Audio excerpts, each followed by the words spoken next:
Am I an idiot for getting a paternity test on my son who doesn't look like me? I'm a 29-year-old white guy. My wife is 30 and black. We have 2 kids. One is a 3-year-old girl and the other, a 5-year-old boy. My wife got pregnant with our son early in our relationship. We were only together for a year. We got married because she got pregnant. Fortunately for us, we are actually happy. When my son was born, I accepted him as mine. However, I couldn't help noticing how little he looked like me. He is noticeably darker than my wife.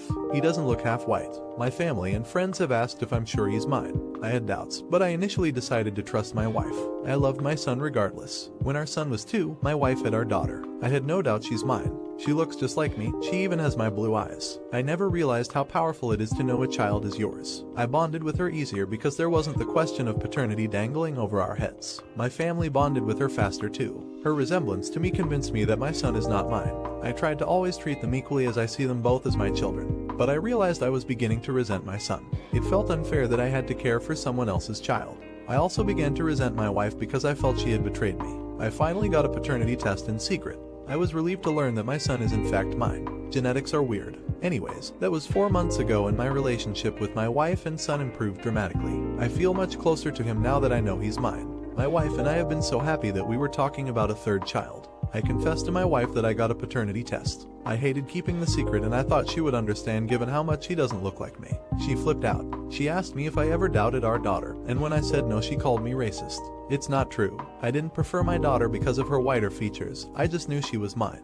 She also said that I made our son feel unloved for no reason for all those years. I said that's bull. Even when I didn't believe my son was mine, I treated him as though he were. My wife says she wants to move out and take our children after the quarantine. It's been about a week and a half and I'm still on the sofa. I hope she would have calmed down by now, but things haven't changed. She's just so furious with me for not trusting her and for in her eyes, denying my son because he's dark. She barely talks to me unless it's about the kids. I don't want to lose my family. Here's where I turn to you, Reddit. Is it so awful that I had doubts? I still took care of him. I don't understand why something like this is wrecking my marriage. I think she is overreacting. So, am I an idiot? Update. After being ripped to shreds on my first post, I didn't plan to ever log into this account again. Some recent events have persuaded me to update you all on what's been going on. I'll just get right to it. My wife and I are separated currently. I moved out so she and the kids could stay in our home. I'm staying with my parents for now. I don't get to see my kids as often as I would like to. When I have a more stable living situation, we'll have joint custody of them. It's been very hard on me and the kids. I talk to them on the phone every night, and they both keep asking when I'm coming home. It breaks my heart that I can't answer that question. My daughter is taking it the worst. I feel awful that her world has been turned upside down by her own parents. I miss my family. I miss seeing my kids every day. I miss my wife. Our relationship has been put in limbo for now. She says she needs space to process and doesn't know if she will be able to forgive me. I've apologized in every way that I know how to. At this point, I just have to give her the space she wants and hope she calms down. It would be horrible for us to throw away the things we built. If separating has been this hard on the kids, divorce is going to shatter them. She seems open to seeking couples counseling. It gives me some hope we can work past this. As for Reddit, I admit I didn't want to hold myself accountable before. I couldn't see how my actions were subconsciously harmful to my son. It was never my intention to be racist, but I did treat my son differently due to his skin color when you strip it down to its roots. I realized how bad I freaked up when I felt ashamed thinking my wife has probably told her family why we separated. They used to think really highly of me. Now they all probably think I'm a racist. I have no one to blame for that but myself. With all the craziness going on in the world, I know that I need to be more aware of my actions. My kids deserve to have their family to be a safe haven from racism. It scares me thinking about the type of world I will send them out into where they could be racially profiled in most places. I can't imagine if it were my son on the news instead of one of those other poor guys. I'll never let anything get in the way of my relationship with him again. Thanks all. You're an idiot. Yeah, your marriage is over. You neglected your son for years because you couldn't be bothered to do some research on genetics and just assumed your mixed race kids would automatically look like the stereotype in your head. It was racist and paranoid and also led you to be a bad father. Why would she still want to be married to you? What do you think of this husband? Let me know in the comments. Now, am I an idiot for refusing to put my BF on the title of my house or make him a beneficiary? My boyfriend of over 3 years has been living with me for 18 months. We are both in our 30 seconds, happy, and talk about how this is it for us, relationship-wise. We are in it for the long haul. Only problem, he does not want to get married and I really do. Marriage is important to me. We have had a lot of talks recently and his vibe is somewhere between not ready and commitment as far as marriage is stupid, so why bother? After many long discussions, I realized that I love him enough to stay and take marriage off the table, even though I want it. He says he doesn't know if he'll ever want to get married. Side note, we both do not want children. Now the issue. I got paperwork from my insurance and was looking through it. I made a joke about how my parents are going to be really comfortable if I die, especially in an accident. They can mourn me in style because of my insurance policies and the added accidental death insurance I have. My boyfriend and I then got talking and he mentioned how I should really change my beneficiary to him. I said no, absolutely not. I told him that I would never make anyone who isn't blood or legal family my beneficiary. I said I would add him in the future if one day he decided he wanted marriage with me, but as it stands now my insurance will remain as is. I also told him that since I own the house we live in myself, I bought it before we got together, that I would never add him to the title without marriage. Am I an idiot? He is now mad and saying I'm an idiot and holding marriage as a bargaining chip. We never have to get married, but I am not comfortable tying him to my finances without being married. For added info, I also have a lot of money tied up in my house. He does pay me to live here. My mortgage is almost $1,200 and he pays me $400 a month towards that.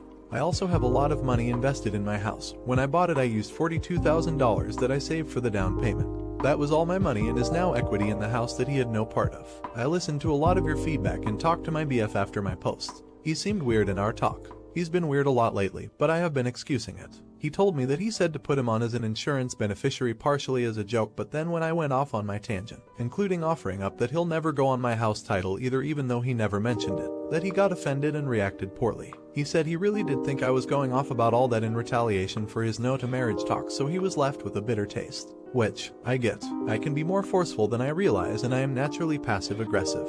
He said I didn't have to put him on anything, but he needs me to understand that I am it for him. He wants to make his life with me. Things seem to be better after this. That weekend he asked if I wanted to go on a hike. It was peak season for the leaves changing and there is this waterfall he suggested we go to. We get to the waterfall and he pulls an envelope out of his jacket with a tiny bow on it and says it's a present for me. I opened it and it's a receipt from a jewelry store. I was confused, but I see he had the date of purchase highlighted and circled with a heart. It was early August, before the talks we had where he said he never wanted to get married. I turn and there he is with a ring. I said yes. He said he knew I would never believe that he had the ring before all this without the receipt. His attitude and comments when I started asking about marriage was to fool me so I didn't get suspicious because this was the plan all along. He wanted an autumn proposal in a beautiful location since it's my favorite season. Money he has been saving after moving in with me, since I charged him a much smaller amount than he was previously paying, went to the ring.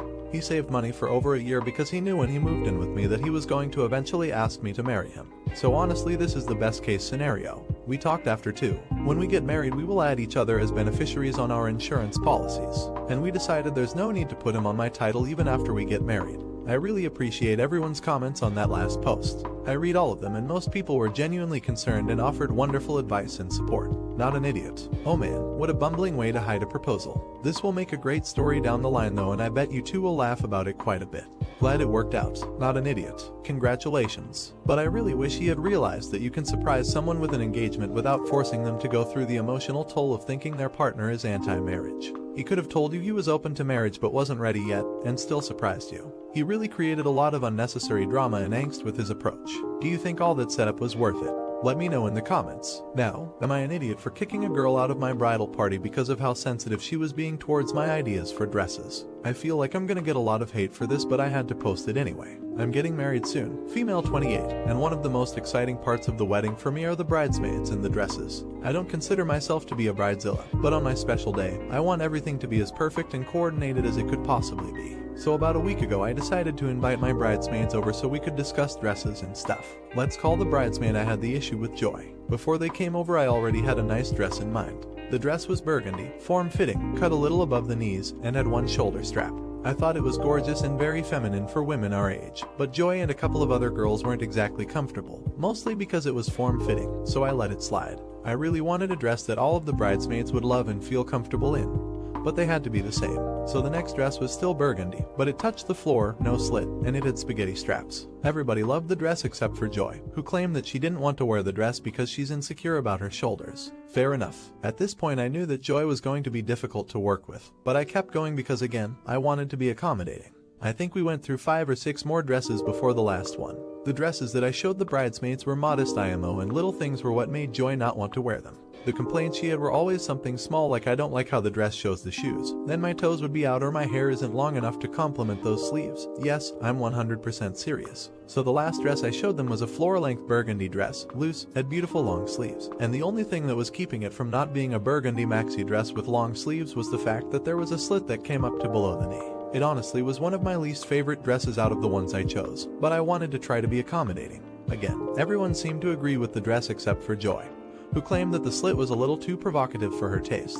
After this, I was a little frustrated, so I just said we'd try looking at dresses again another time. While the girls were leaving, I pulled Joy aside and explained that I don't think she'd be a good fit for my bridal party because this aspect of the wedding meant a lot to me and her demands were too nitpicky to be a part of the group. But I still wanted her to be at the wedding. She got upset and said that I was excluding her because of her insecurities. I said that I already tried to accommodate her by showing many different styled dresses, but she didn't want to hear it, and left. So, AITA. Edit. I am paying for the dresses edit too. Wow, this blew up more than I expected. I'm trying to read the new comments. There's over 300, which is crazy, and respond to the info comments. But if I missed it, I'm sorry. But I just wanted to respond here to some frequently asked questions, and to make some clarifications. I wanted matching dresses because I've seen pictures and videos of weddings where the bridesmaids wore matching dresses and I fell in love with the look. I wanted a unanimous vote instead of majority rules because this is how I looked at it. Say all of the bridesmaids loved this dress but 2 of them didn't, and I picked the dress anyways. I would feel bad if 2 of my bridesmaids felt uncomfortable the whole night because they were overpowered by the others.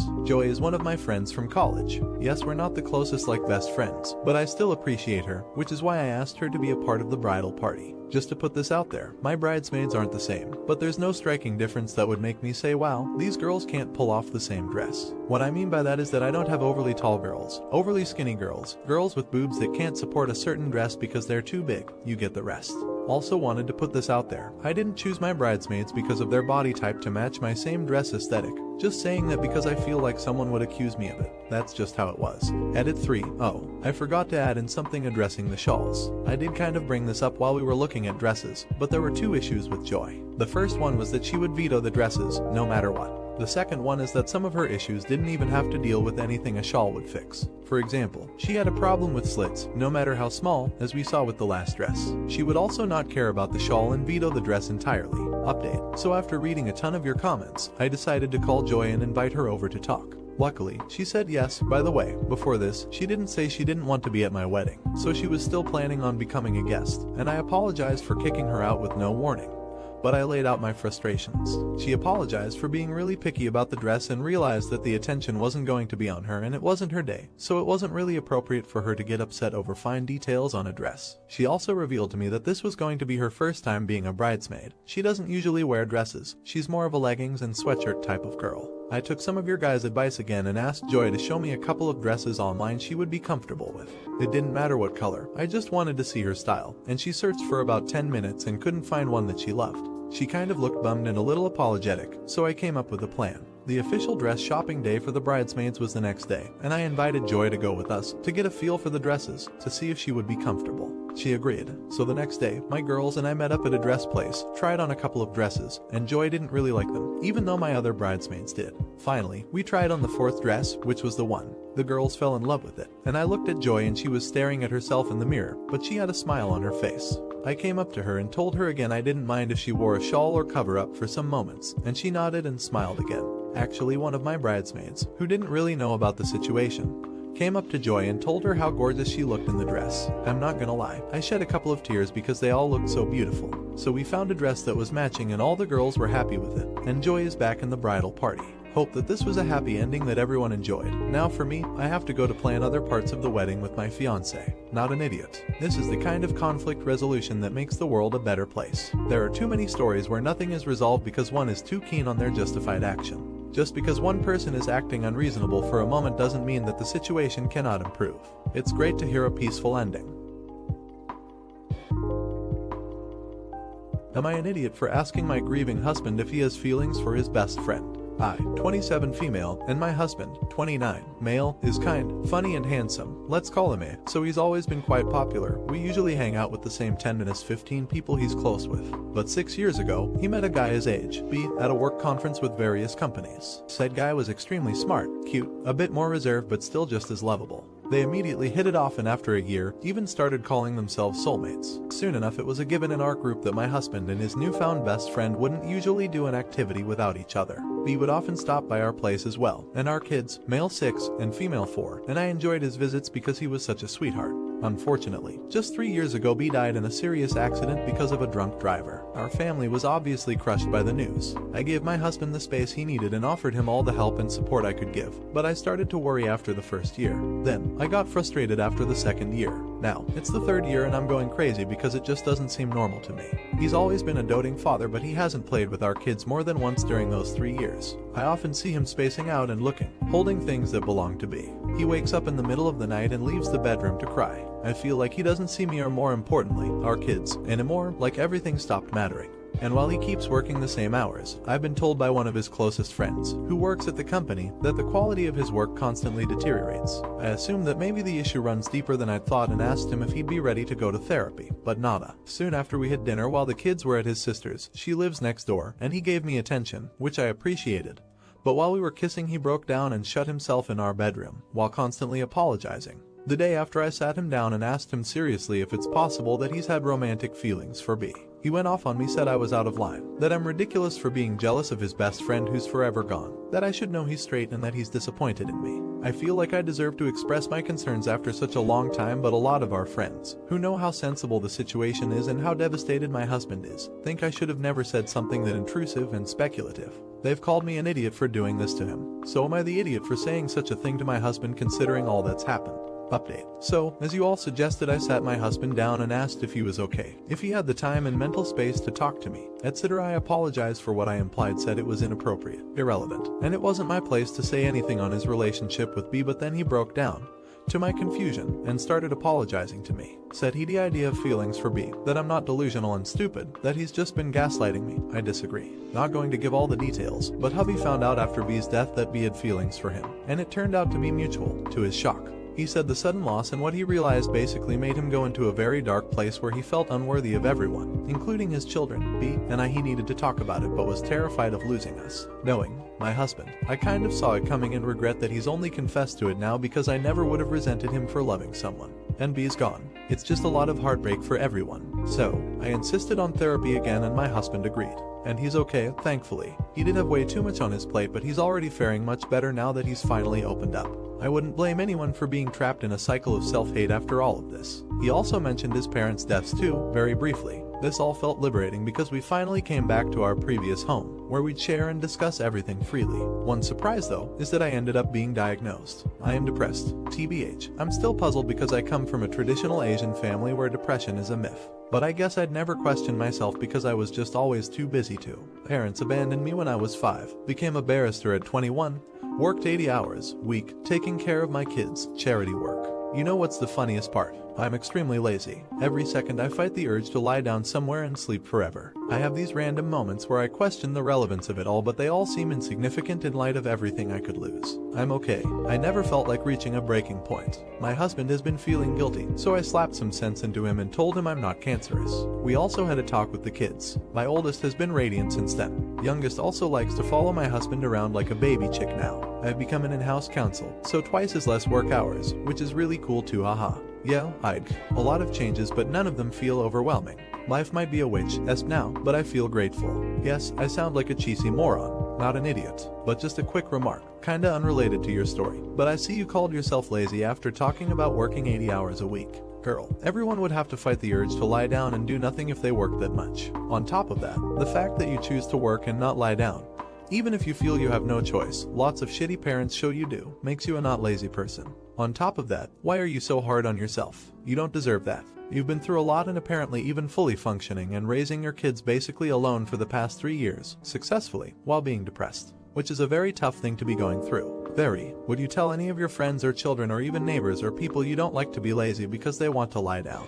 No, at least to the first two. Then you shouldn't say it to yourself either. Here's to self-love and partner love and all the good things. You are doing great. You deserve to feel good. What do you think of this, mom? Let me know in the comments. Now, am I an idiot for wanting my boyfriend to come straight home after work to help me take care of our 4-month-old son? I, female 32, had an argument with my boyfriend's, male 32, brother, male 24, yesterday because he asked me why I was mad at my boyfriend when he came home. My boyfriend is an it guy in a section of our government. He likes to go to the sauna almost every day. He says to distress from work, from about 5 p.m. to 8 to 9 p.m. If it's not the sauna, he goes to have a drink with friends. Because of the Rona curfew, he has to get home by 9 p.m. Now I have no problem with him wanting to relieve stress or having time with his friends. Everyone needs this. All I have asked of him is to compromise and come home early on some days so I can take a break for an hour or two, take a bath in peace or eat without my kids screaming to be carried. I'm a first-time mom at 32, a stay-at-home mom, and my son has refused to bottle feed so I can't supplement with formula. Basically, this means I have to be around him 24/7. My Bill knows all this as he's been staying with us for about 5 months now. So yesterday while arguing, he implies that my mental health is not important because my only reward should be my child's well-being, and that my boyfriend's mental health is more important and that I should give him a break and I'm not being fair. He also said that me being stressed is stressing them both out and making things uncomfortable, and the last thing my boyfriend needs is to come home and see my frustrations when he needs to relax. Now I know I'm not asking for too much and I see red flags whenever someone makes me feel like I am. Is there another perspective to this that I'm not seeing? Update. I left my BFs to go rest at my mom's. During that week, my BF never reached out to me, even to check if we arrived safely or to ask about our son, and that was the answer I needed. End of the week, I texted him to ask if I could pick my things from his place. I told him things weren't working out as he clearly didn't care about me and we weren't a priority to him. He said he didn't see what he had done wrong, which is why he had kept quiet and didn't reach out. He said by me moving out, I was taking his son away from him, yet he spent 3/4 of his free time out of the house in sauna 3 minutes 4 hours on a weekday after work and 8 HRS on the weekend, every day. He said he didn't see the point of coming home to babysit a 4-month-old who needed his mother more. All I wanted was for him to come home after work on some days and take care of the baby while I shower in peace or eat food. He said it's clear I wasn't ready to have a child because he knows women who work 9-5 jobs and still come home to cook and take care of the kids, implying that I'm failing because I need a break for an hour. He said we could reverse roles and he wouldn't complain at all.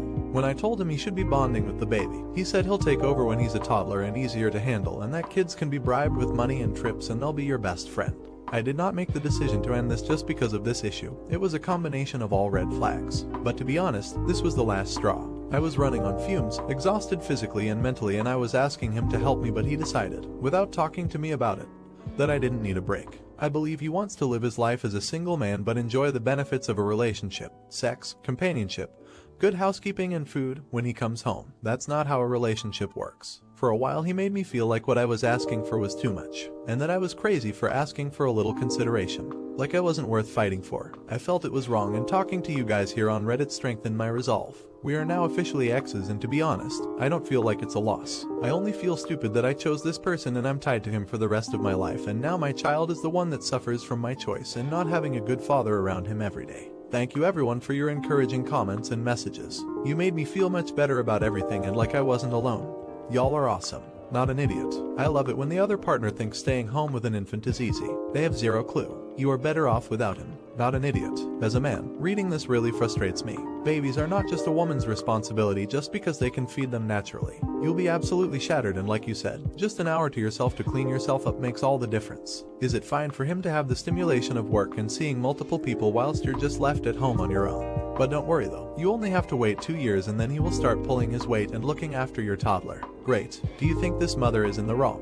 Let me know in the comments. Now, am I an idiot for stealing my girlfriend's sweatshirt? My GF and I went to my parents' house last week for a visit. My brother, his wife and their son were also visiting. My sister-in-law and I have never gotten along. She kept my brother from coming to my 18th birthday party because I told her she couldn't bring her baby with her. It was a place full of drunk people and loud music. Not ideal for a baby. She also has issues with my sexuality, bisexual guy here, and my relationship with my GF. Though she doesn't like it when I point out how stupid her logic is. Anyway, things were going good until I got a bit chilly. I had forgotten to bring a jacket, hoodie with me as it had been warm when we'd left. Thankfully, my GF is almost always too warm and only wears hoodies cause she looks great in them. Her words not mine, though she does look great in them. She offered me the hoodie, I put it on, and then all hell broke loose. My sister-in-law started lecturing me about how a real man would never wear his girlfriend's clothes, and since I'm normal, straight, now, then I should try and act more like a man. I don't see her issue with it.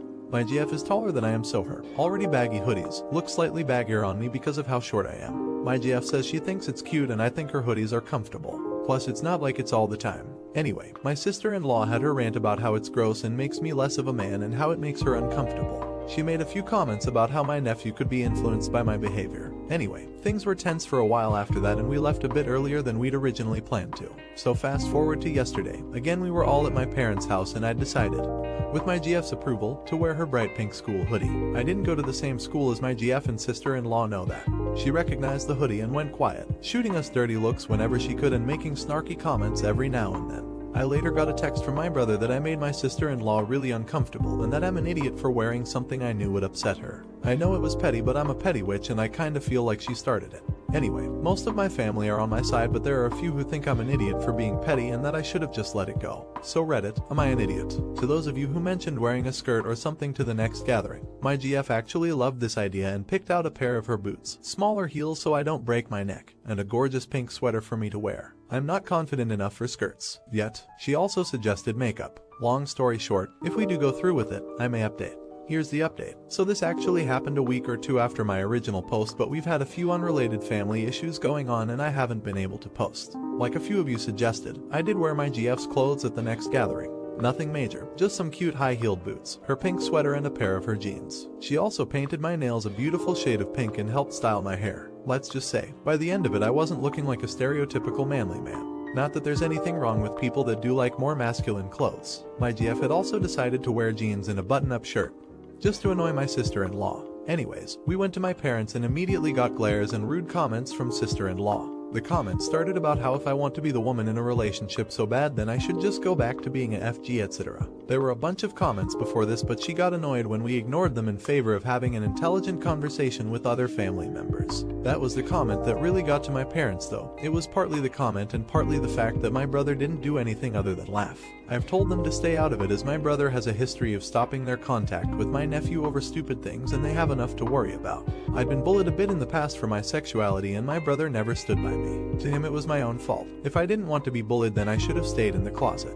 My parents freaked out and all the anger and resentment towards my sister-in-law that they had built up for the past few years came pouring out. They told her how they really felt about her and how they are disgusted that my brother could allow someone to treat his own brother like crap. They told them to leave and sister-in-law is no longer welcome in their home until she apologizes. My brother tried the threat of preventing them from seeing their grandson, but they were done with him and threatened to get a lawyer involved. They now have scheduled visits, though now it's video calls as the rules are more tight again. I feel bad that they're no longer talking to my brother, but they've assured me that they'll be okay. Honestly, this turned into my parents being badasses rather than myself or my GF doing much, other than looking absolutely fabulous. Either way, I'm glad that we won't have to see her for a long while. We blocked her everywhere after this incident due to the angry messages, voicemails we were getting. I know this probably isn't the update a lot of people were hoping for, but it's brought my family some peace of mind and I'm happy with that. Edit. Okay, holy crap, this blew up. Seriously, thank you for all the amazing comments and awards. I've been trying to read all the comments, sorry that I can't reply to them all. I've seen a lot of people asking about my nephew's visits with my parents. It was not done through a court. It is literally just a plan that my parents and brother came up with so that they can have regular contact with my nephew without speaking to his parents. As for the lawyer question, honestly I do not know everything about how it works. I'm going off what my parents have told me. We live in Scotland and technically grandparents don't have automatic legal rights to their grandkids. They can, however, get a lawyer involved and the courts can decide if contact with grandparents is best for the child. Due to the fact that my nephew is a bit older now, there is a good chance they could take his opinion into account. I hope this sort of cleared this up for you guys. Not an idiot. Okay, I'm going to be very blunt here, so I hope you don't get offended. I must come from a different place in time and generation, because I cannot believe anyone still uses the F slur in 2020. This is sickening and I'm sorry that your sister-in-law is such a vile animal. Not an idiot. Like, how would your sister-in-law know that her son could turn out to be gay? Like, is she going to shun him and make fun of him like she did with you? I feel so sorry for the kid because he is in a toxic environment.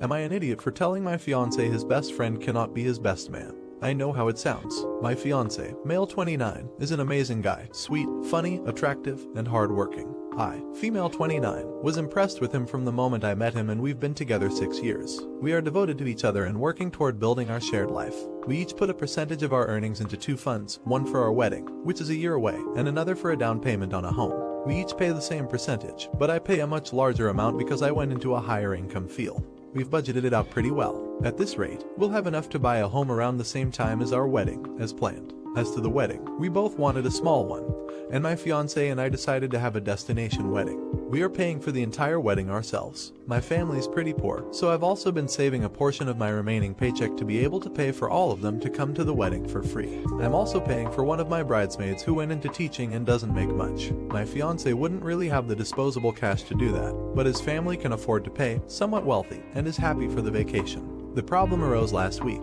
My fiancé's best friend Tone, male 30, who he asked to be his best man, got in an accident. It was likely entirely his fault as he was riding his motorcycle drunk. He suffered significant injuries, is going to have some major medical bills, and admitted to my fiance he doesn't think he can afford to come. My fiance wants to pay for him several $1,000s and lend him money to help cover his medical bills. But, especially with everything going on, my fiance does not have and is unlikely to be able to get the money to do either. I could afford to do both, but I don't want to. Truthfully, I can't stand this friend. He often rides or drives drunk, does not have a job, makes snarky comments about my fiance that he insists are just jokes, but that I know actually affect my fiance, and lives in his parents' basement while ignoring their well-being. I was willing to have him up there as best man because my fiance considers him a brother and it's his choice. I wasn't happy about it, but I wasn't about to throw a tantrum about it. But with everything going on, my fiance has suggested taking a huge chunk of our savings for a house to help, and I said no. We got in a huge fight and he called me selfish and cruel, at which point I lost it. Told him his loser friend did this to himself, and that there was no way in hell I'd pay anything for his sorry ass. I ended by saying, if he can't afford to come, he can't be your best man. He hasn't spoken to me since last night and slept on the couch. While I still think I'm on solid footing, I wonder if I went too far. Am I an idiot? Edit. Thank you to everyone that's responded. I will try to work through all of those this evening. I just wanted to make an edit based on a issue a lot of people have brought up, our finances. To clarify, we have talked about everything, especially financial expectations, to make sure we're on the same page. My fiance's dad is a family law attorney, and as soon as it became clear we were in it for the long term, he sat us down, discussed with us the common pitfalls he saw that ended relationships, and gave us his advice to avoid them. His advice revolves largely around open communication and setting expectations and boundaries early, especially around money. So when we each graduated, we talked about the career paths we wanted. My fiance decided he'd rather take a lower paying job, with normal hours, less stress, and more time outside of work. He wasn't worried about helping his parents out later in life, because they are very well set up. He also wasn't worried that much about developing a big retirement account, because he's very likely to inherit enough to survive on comfortably. I, on the other hand, likely will not have any inheritance and will want to provide for my parents' medical expenses and retirement as they get older. I also have a good amount of student loan debt. He doesn't because his parents could afford to pay for it, and while we both really enjoy traveling, he'd be willing to cut back on it significantly to have an easier job year-round. I wouldn't want to burden him with those costs, the ones that I brought into the relationship, as I feel that would naturally cause resentment, especially if it meant he had to work a job he enjoyed less to help share the costs with me. So I took a high-stress job that I don't enjoy and that requires me to work longer hours, but that pays significantly more. We agreed we each should be able to make that choice and decided a fair way to handle finances would be to 1. Create a joint account for common expenses, rent, bills, food, entertainment, work clothes. At his father's suggestion, we put in writing specifically what the fund could be used for, agreed that anything outside that list would need to be approved by both of us, and that if the account is dissolved, we each get back what we put in and we split any interest evenly. We each pay in 35% of our incomes. Because of the difference in our incomes, about 80% of the fund ultimately comes from my income, which I think is reasonable because we're a team, we're building a life together, and the difficulties of my job invariably affect him too. 2. We create other joint savings accounts as needed for new projects, each the same way, with a written agreement as to what they can be used for. We have one for the house, each pays 20% of our incomes, and one for the wedding, each pays 10%. 3. We each get to keep the remaining 35% for our personal spending. My fiance does not have that much left over. He has taken out pre-taxes for a 401k and he uses the rest for his car and a few hobbies. Right now he voluntarily went part-time because his workplace was going to need to fire people if they didn't get volunteers due to the current situation, and we're in a good position otherwise, so he has pretty much no disposable income. I have a ton, but it goes mostly toward yearly vacations for us, my student loans. I'm paying twice what is owed each month to pay them down. My retirement account, an account set up for my parents' future expenses, and my car payments. Right now it is also going toward helping with his car payments and hobbies. So yes, I could cut back on certain things and be able to pay for his friend, but it would affect those other things that I've worked hard for. I realize this system would not work for everyone, but it works for us, and I am definitely not financially abusing my fiance. Update: it's been a little over 2 months since my original post and a lot has happened. In the days after that argument, my fiance and I had a number of heart-to-hearts. We each apologized for how we behaved. He admitted that his friend had done some terrible things and, after some soul-searching, that he and his friend do not have a healthy relationship. He loves the guy, as his friend had been there for him through some tough times, but knows Tom needs to change. I thought hard about several of the comments made on the original post, and made a tough choice. I told him that I hated the idea of bailing Tom out, and would never agree to help with his medical bills, but provided Tom made some effort to change, I would pay for him to come to the wedding with my own separate funds. I love my fiance more than anything, and I don't want anything to mar our wedding or the start of our marriage. Long story short, we sat down with Tom's parents, who were also fed up with him and had previously refused to help with any bills, to discuss the best way to help him. We all ultimately agreed that we would cover some of his costs, us the wedding and his parents the medical bills, but only if he accepted responsibility for what he's done and hit some concrete milestones toward changing, including successfully completing a program at an inpatient treatment facility for his addictions. All four of us sat down with him to make this offer. I won't go into details, but it didn't go well. My fiance finally lost it and told Tom that he'd stuck by him through years of shitty choices, and that if Tom wouldn't get help, he didn't even want him as a friend, much less a best man. Tom told us all to frick off.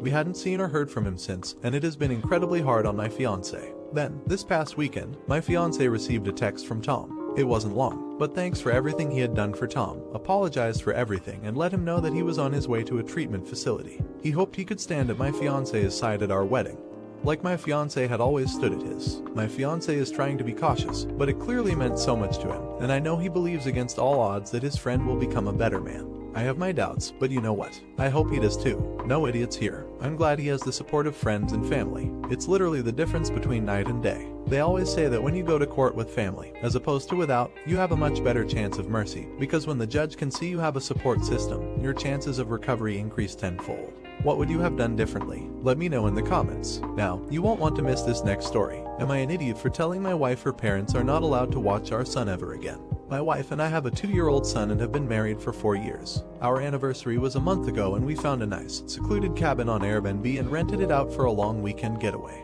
My wife asked her parents if they would be willing to watch our son and they agreed as long as we dropped him off at their house. That worked for us since it was on our way anyway. I was raised Lutheran and my wife was raised Catholic, but neither of us currently go to church and have not had our son baptized. My mother-in-law knows this and hates it. She thinks our son needs to be baptized or he will burn in hell. She's that kind of Catholic. So we go on our trip, and when we pick up our son and ask how the weekend went, mother-in-law says everything went fine and that she has saved my son's soul from the devil. I ask her what she meant and she says she had our son baptized that morning at her church. I tried my best to keep my cool so I didn't scream at my mother-in-law in front of my son, but I pretty much grabbed my son and left. On the car ride home I was fuming and told my wife as calmly as I could that this would be the last time her parents had our son unsupervised. She tried to downplay what her mom had done, but I told her we need to wait until we get home to talk about it because I'm not fighting in front of my kid.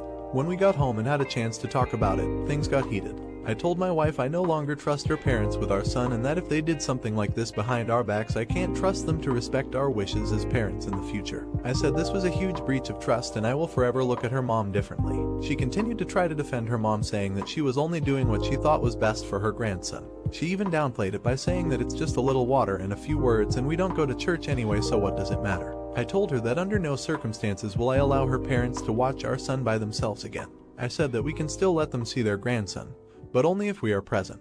I also said that if she doesn't see what the big deal is with this situation, that maybe we aren't on the same page as parents and maybe we need to see a counselor. She started crying and said that this isn't the kind of decision I get to make on my own and I'm an idiot for trying to tell her what kind of relationship her parents can have with our son. I told her that I no longer have any trust or respect for her parents and that I don't know if there's anything they can do to repair that. I told her I don't care if that makes me an idiot, but what her parents did was unforgivable in my eyes and they put themselves in this position to lose privileges with our son. She's been trying to convince me to change my mind for the last month, but I'm not budging. To me, this is a hill I'm willing to die on. Update. First off, I want to thank everyone who sent me supportive messages and advice. I never expected my post to get so much attention. Since many of you requested an update, here we go. Turns out some of you were right. My wife was in on it. I confronted her a couple days after I posted and directly asked her if she knew that her parents planned this. She broke down and confessed everything to me. Mother-in-law had been pestering her about baptizing our son non-stop and my wife finally caved. My wife has been working from home during COVID while my job requires me to go into the office. My wife and mother-in-law started doing Zoom meetings with my mother-in-law's priest to start the baptism process. They lied to the priest and told him that I was okay with baptizing our son but didn't want to be involved. The priest allowed it and they started doing online baptism classes while I was at work. My wife admitted that she planned it around our anniversary getaway and that mother-in-law had somehow convinced the priest that her and father-in-law would be the only ones in attendance. My wife told me that I wasn't supposed to find out, but my mother-in-law couldn't keep her mouth shut for even one day about it. Their intention was to keep this from me permanently. I did contact the church to let them know the truth. I talked with the priest and he was surprisingly helpful. He said he would take the proper steps to make sure mother-in-law is no longer welcome in their church and to reach out to the local parish to see what further steps need to be taken. I have yet to hear back from them on that. My wife and mother-in-law are mad that I got her kicked out of her church, but I don't care what they think or feel anymore. These people who I love and trusted betrayed me, and I felt a range of emotions I didn't know existed. My wife begged for forgiveness, but the fact that she didn't come clean on her own makes me feel she would have kept this from me unless I confronted her. She's willing to do therapy, counseling, whatever it takes. I don't know if I want to put in that work. I feel like there's no coming back from this. I contacted a divorce lawyer and started discussing what a divorce would look like and if there is any way I can add provisions to a divorce agreement that would keep my in-laws from seeing my son unsupervised. He's been very helpful, but I have not given him the go-ahead to actually file for divorce yet. I feel I am still too angry about the entire thing to think rationally and want to give myself time to fully grasp what a divorce will mean for me and my family. My wife and I aren't talking much. I pretty much go to work, come home to play with my son, go to bed, and repeat. I don't know what the future is going to bring, but I do know that without the support and help from people here, I don't think I would have the clarity I do now. Not an idiot. As someone who went through a divorce, I can confidently say to not make any decisions while angry. Give yourself as much time as needed to process and only make decisions then. Personally, cutting mother-in-law out of your lives would be number one of my list is forgiveness, and it's almost a certain guarantee that your wife only did it to appease dearest mother. That doesn't take away her fault in this, but there was external pressure. Not an idiot. Look, you need to accept that if you do divorce, it is very unlikely a judge will allow your provision regarding unsupervised visits for grandparents to be allowed. They have not harmed your child. They have simply had a priest pour water on him and say words. That is not enough to disallow them access by a court. Your feelings are valid and whatever you choose is your choice. But you need to be aware that the chances of that provision are highly, highly unlikely.